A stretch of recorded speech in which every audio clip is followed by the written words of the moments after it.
When my father raised his glass that night, I already knew what was coming. I'd seen the speech in his eyes the second I walked into the room, his smug reflection in the silver of the wine bucket, the way my siblings gathered around him like satellites around a dying star. "Only the children who made me proud are truly mine," he said. The room erupted in applause. The chandelier caught the gold in his drink, and for a moment it looked like he was toasting the light itself, pure, untouchable. Then he turned to me. "You can leave." The room went silent. I stood up slowly. My chair scraped the marble like a blade drawn from its sheath. But before I could move, my husband stood too. And that was when everything began to unravel, exactly as I'd planned. I used to love my father's hands. Large, steady, always certain. As a child, I thought they could fix anything. He was the man who taught me how to ride a bike, how to keep my chin up when I fell. He told me failure built character, then spent the next 30 years using my failures to build his reputation. My siblings were his trophies, a surgeon, a lawyer, an investment banker. I was the disappointment who chose art. He called it a phase. Then, when my work sold, he called it luck. When I married Ethan, quiet, brilliant Ethan, Father said, "At least you finally did something right." But even back then, he said it with a grin that didn't reach his eyes. The betrayal came slowly, like rot under paint. It started with a bank statement, an account I didn't know existed. Ethan's name, my father's.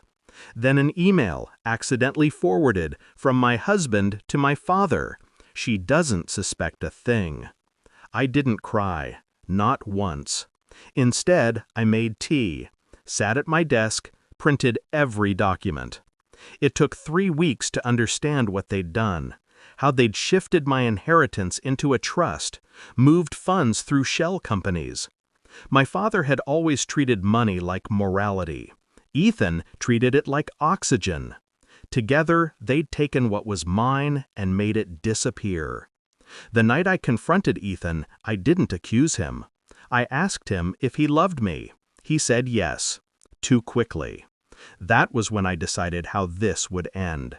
I didn't want to ruin them, not yet. I wanted them to see it coming, to feel the slow, steady drag of consequence before it crushed them. I played my part, the quiet, oblivious wife, smiled through dinners, kissed his cheek, helped my father plan his retirement dinner, even offered to handle the invitations. It gave me access to his email, his client list, his speech notes. And I found something else, something better. My father's firm had been under investigation, insider trading. He'd buried the reports, falsified timelines, paid off auditors. And Ethan? He'd been the one moving the funds that made it possible. So I became the ghost in their system. Anonymous tips to the SEC, encrypted copies of every document sent from a concerned employee.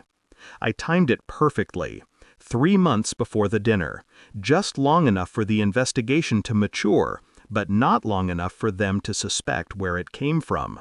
Then I filed for divorce, quietly, privately. My lawyer had instructions, hold the papers until the night of the dinner. So there we were, my father's toast still echoing, my family staring, and Ethan, his hand hovering above mine, trembling.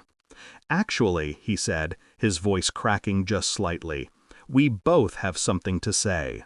He reached into his pocket, pulled out a folded piece of paper. My heart didn't race. It waited. He read from it, something about truth, about transparency.